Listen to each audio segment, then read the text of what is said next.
Papo de boteco. De boteco. Papo de boteco, rapaziada ligada aqui.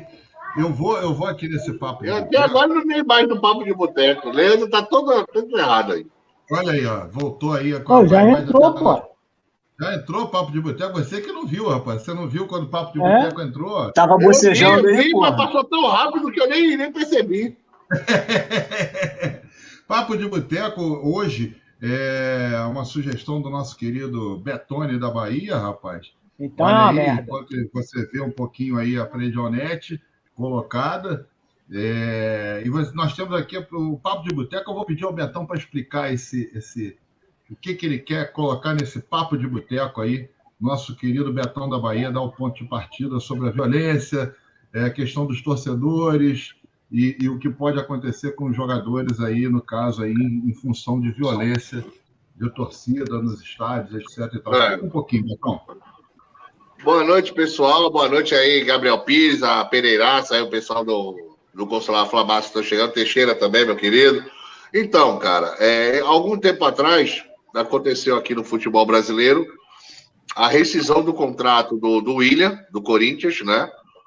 E ele, por causa de ameaças que ele estava sofrendo, principalmente a família dele, né? Não só ele, mas principalmente a família.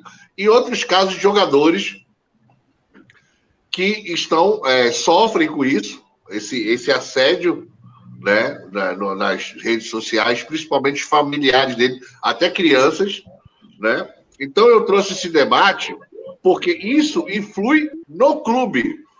Eu queria aí por isso que eu peço que o Lessa é um dos motivos desse debate, por causa que o Lessa trabalha nessa área, né, direito esportivo, e eu queria entender mais quais são as sanções, o quanto o clube perde, né? Porque se o jogador está sofrendo ameaça, ele pode rescindir sem pagar nada, ou tem que entrar na justiça, ou tem que fazer acordo, como foi o caso do William.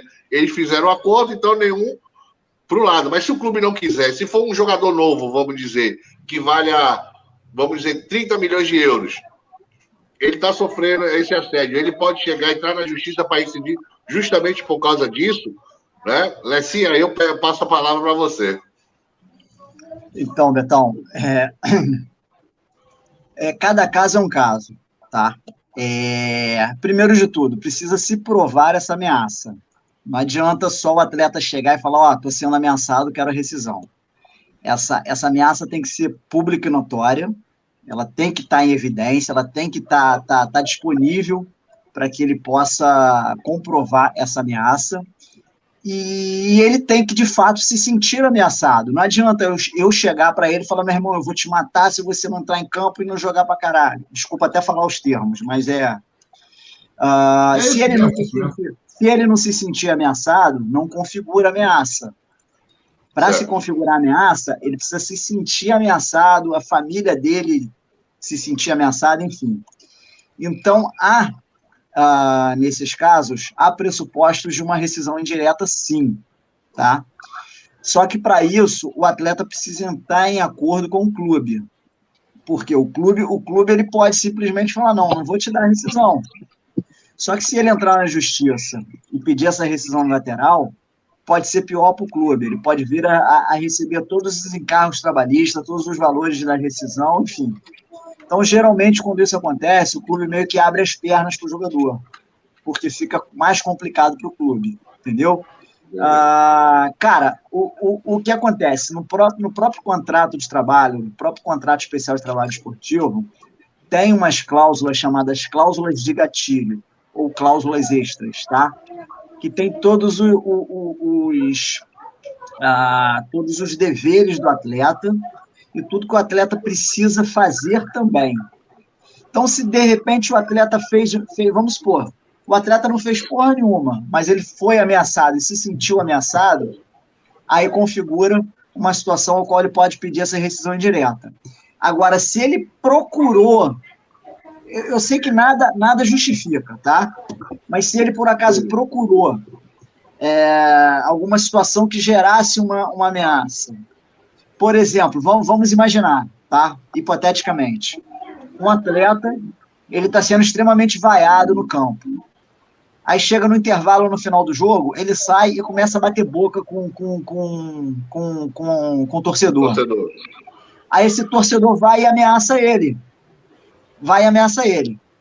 Só que essa ameaça está sendo gerada em virtude de um bate-boca que ele teve com o torcedor. Então, isso aí, muito provavelmente, não gera uma rescisão direta.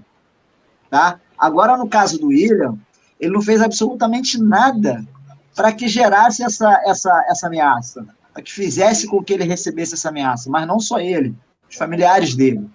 Então, em virtude disso, há a possibilidade, sim, de uma rescisão direta. Eu, como advogado dele...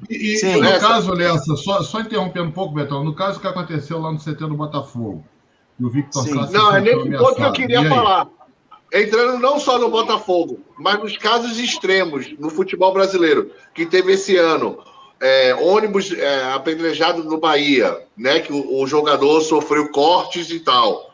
Sim. Botafogo, Vasco também, que alguns lances, quando os caras estão saindo do trabalho, foi aprendizagem no carro, etc e tal. Flamengo, que também teve sido cobrado, entre outros. Nesse caso aí, que está sendo visível uma cobrança ou até um ato de violência, ele pode ser direto? Cabe sim. Olha só, cara, imagina, jogador de futebol é um profissional assim como qualquer outro profissional de outro mercado de trabalho. A diferença é que ele tem um contrato diferente dos outros profissionais. O atleta de futebol, ele tem um contrato especial de trabalho, como o próprio nome diz, um contrato especial. O que rege o contrato dele não é a CLT, é a Lei Pelé. Então, a Lei Pelé determina isso tudo. Se por um acaso houver alguma lacuna na Lei Pelé, aí se joga para a CLT. Entendeu? Então, nesse caso, qualquer outro trabalhador que esteja se sentindo ameaçado no seu trabalho, esteja se sentindo com um nível de periculosidade, ele pode pedir a rescisão sem problema nenhum, cara. Não há por que ter que pagar ele ter que pagar a rescisão, não. Geralmente, se faz um acordo, entendeu? O clube paga o que está devendo para o jogador e libera ele, cara. Vai seguir a vida dele em outro clube. Fala, Stefano. Não, até entrando nessa mesma linha de raciocínio, aconteceu com o Cássio também no Corinthians, né? Até que a esposa dele pediu para as pessoas, etc. E Cássio é um ídolo do Corinthians, né? A diferença absurda. O William não fez nada no Corinthians, né? Querendo lembrar a todos. Na primeira passagem dele, ele jogou muito pelo Corinthians, mas agora muito, mas gente compara a idolatria do Cássio. Claro, ídolo do Corinthians há muitos e muitos anos.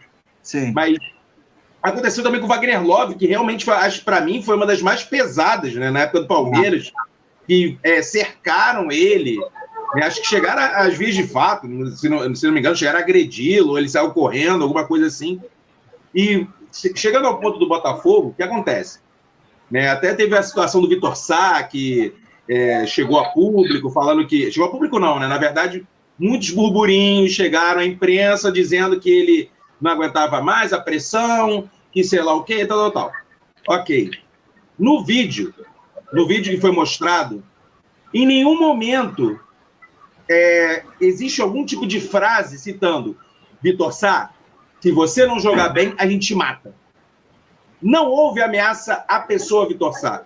Então, você acha que isso não entraria? Ou como num contexto, invadir um local de trabalho, que eu acho que é um absurdo. Eu acho um absurdo. Eu você também acho. Um local de trabalho para ameaçar os jogadores, entra sim, o Victor Sá pode entrar em nome da... Stefano, deixa eu só concluir. Nesse caso de você invadir um espaço de trabalho, isso é caso de polícia mesmo, tá? É ligar para a polícia, delatar quem foram os invasores e a polícia assumir, porque invasão de propriedade privada é crime, tá? Agora, isso, infelizmente, já faz parte do cotidiano do futebol, tá? Se não foi configurado a ameaça lá, então o atleta não é vítima de nada, de absolutamente nada. Quem foi vítima aí foi o clube, que teve a sua propriedade privada invadida. Agora, se a invasão é direcionada para um certo atleta, chegando lá, nego bota o dedo na cara do atleta, fala, meu irmão, você tem que jogar bem, você tem que, honrar o dinheiro que você está recebendo, tem que honrar a camisa que você tá, senão eu vou te matar, eu vou enfiar porrada na tua família, eu vou pegar tua filha, Aí a situação é diferente, entendeu? Geralmente, quando há essas invasões de CT, geralmente ela é feita de forma englobada, eles englobam o elenco inteiro, entendeu? Não é direcionado apenas para um jogador. Pode, uma vez ou outra, ter o foco de um jogador, tá? Mas não é 100% focado em um jogador, por isso que nesse caso não configura, entendeu? Configura mais o crime contra a propriedade privada. Vou pedir para o Charles Madeira aí, mandar um abraço aí, Charles Madeira, que está aqui com a gente, mandando um abraço, galera de Itaipuaçu, da torcida Mari Vasco. Para você mandar um abraço aí, Charles Madeira, para essa galera aí da Mari Vasco. Um abraço para a torcida Mari Vasco, a todos que estão aí acompanhando a gente, saudações, Cruz Malta. E o Vasco já subiu. Já aproveitando, eu queria botar um pitaco aí nesse papo aí. Fala. É o seguinte, talvez até o Lessa possa ajudar. Tem o outro lado da moeda, né, Lessa? Que é também o clube, que a gente sabe que essas invasões, muitas das vezes... É tudo armação, Charles. Tudo armação fake, política. Né? Isso. A maioria dessas torcidas organizadas hoje tem lado político dentro do clube, é usada por político dentro do clube, a gente sabe disso, né? Isso aí. E acaba que não dá em porra nenhuma. Não dá em porra nenhuma. Né? O exemplo recente que aconteceu, por exemplo, foi até com o próprio Cássio. Né? O maluco lá do Santos invadiu o gramado, ia dar uma porrada nele no jogo contra o Corinthians. O jogador do próprio Santos ajudou ele. O Marcos Leandro. É Marcos Leonardo, né? A polícia viu, entre as duas câmeras da Globo viram, todo mundo viu quem era a pessoa, prenderam o cara na hora e antes do ônibus do Corinthians sair do estádio, o cara já estava solto. Então, se você não tem você hoje tem a certeza da impunidade, né? E a gente nesse caso, deixa eu explicar para vocês. A ameaça, cara, é um crime de potencial ofensivo muito pequeno, entendeu? Ela é passível de juizado especial criminal. E quando você comete um crime passivo de juizado especial criminal, você vai ser acompanhado até a delegacia, assina um termo circunstanciado e é liberado na hora. A lesão corporal, mesma coisa. Então, no caso do Cássio, que invadiu o campo lá, foi tentativa de lesão corporal. Então, o cara assina um termo circunstanciado de que vai comparecer em juízo e responde liberdade. E se for condenado, a condenação dele é transformada em multa. Ele paga um dinheirinho e fica pagando pena alternativa. Fica um tempo proibido de ir ao estádio, tem que ficar indo em Alcoólicos Anônimos, ajudando lá, trabalhando em seca, enfim, cara. A gente sabe que isso daí não acontece. Eu queria aproveitar também, Lessa, para divulgar seu livro aí, não sei se você sim, peraí. Aqui, ó. Dia 8, olha só. Convido todos, bem lembrado, Charles. Convido a todos, dia 8, às 17 horas, vai ter o primeiro seminário de Direito Esportivo na OAB de Niterói, onde eu vou palestrar, vou falar sobre contrato de representação, que é um contrato específico de atletas com o empresário, e alguns outros colegas também vão falar sobre contrato de formação, contrato de trabalho, outros colegas vão falar um pouco sobre parte tributária, enfim, tudo. E como é que é feito isso? Tem que ter alguma inscrição nessa? Não, a inscrição é porque o evento é presencial, entendeu? Então, chegou lá, coloca o nomezinho na entrada, no final a gente vai sortear alguns livros lá, quem quiser também comprar livro lá, vai ter um standzinho nosso vendendo livro. Alunos, a gente fez um convênio com a Cândido Mendes, com a Faculdade Cândido Mendes e com a Anhanguera, os alunos tanto da Anhanguera quanto da Cândido vão assistir a palestra e vão receber carga horária de estágio, certificado de que compareceu lá para apresentar na faculdade, enfim. E o livro é esse aqui, ó. Elementos de Direito Esportivo. A gente fala um pouquinho sobre as legislações envolvendo o direito desportivo. A gente fala sobre o contrato de formação, contrato especial de trabalho no livro. A gente fala sobre intermediação, a gente fala sobre doping, a gente fala sobre tribunais de justiça desportiva, tem bastante coisa aqui. Olha aí, cada papo de boteco que pode render isso aí, ó. Tá vendo? Sim. Cara, o que mais tem, hoje em dia, o Leandro, o que mais tem é situações de tribunal envolvendo atleta, envolvendo... Por exemplo, agora o Fluminense está para ser denunciado, porque todo jogo... Posso continuar? Pode. Pensei que Charles estivesse com o bonézinho para trás, mas não. Então, o Fluminense está sendo denunciado, porque agora está sendo rotineiro. Sempre quando o Fluminense faz um gol, a torcida do Fluminense acende sinalizadores. Isso é proibido. E o juiz tem que interromper a partida. E sempre quando há uma interrupção da partida e o juiz relatar na súmula, isso é passível de denúncia no tribunal. Então, muito provavelmente, o Fluminense vai ser denunciado e pode acontecer da pena ser envolvendo agora nessa, multa ou até via a perda de mando de campo. Você, dia 8 de setembro, que horas vai ser? Às 17 horas, vai ser no auditório da OAB de Niterói, na Amaral Peixoto. Oh, que legal, e para você ter noção, quem vai comparecer lá, o presidente da FERJ, Rubens Lopes, vai estar lá presente, o Getúlio Vargas, ex-goleiro do Flamengo e apresentador do Donos da Bola, vai estar lá também presente. A presidente Charles Madeira, apresentador do Vasco, do Geraldinho de Janeiro. Será muito bem-vindo. Será os campeões do bolso do Flamengo, né? Lá. Não vai querer ficar ninguém. Eu quero Madeira no dedicatória e autógrafo. Vai estar a presidente do Tribunal de Justiça Desportivo também vai estar lá conosco, o procurador também do Tribunal de Justiça Desportivo vai estar lá conosco, enfim, cara. Vai ter muita gente importante lá do meio da justiça desportiva, do direito esportivo, e acredito eu que seja um grande evento aí em prol do... Então, no dia 8 é uma quinta, né? A quarta-feira. É quinta, é um dia depois do feriado. Um dia depois do feriado. 17 próximo horas, né? Próximo ao seu aniversário, né? Próximo ao meu aniversário, dia 10. Agora, no dia da live do Geraldino de Malta, nós estaremos antes lá, eu, Charles Madeira, o Stefano Notti, eu não sei se vai estar no horário ainda. Vamos fazer a live. Faz a live de lá. Vou fazer a live de lá, olha só. Já vai ter aqui. Caramba, que ele falou aí, ó. Eu vou fechar esse quadro do Papo de Boteco, muito legal aí vocês. Esse papo aí, porra, tem tudo para render aí outras conversas, outras histórias aí.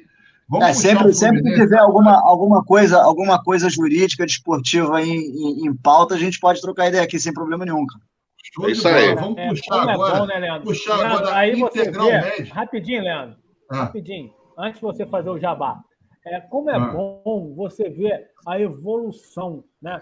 O Geraldino hoje está em evolução. Porque hoje você tem um advogado, né? A gente tinha um advogado anteriormente que não advogava, que era mais um fanfarrão. Hoje você tem um advogado que advoga, você tem um tricolor que entende das coisas, né? Que consegue passar conhecimento, coisa que a gente não tinha antigamente. Então, a gente hoje está em evolução. Parabéns ao Lessa, né? Excelente contratação do Geraldino. A do Botafogo. Obrigado, Charles. Mas a do Tricolor... Aí, apareceu o Jefinho, ó. Perfeita.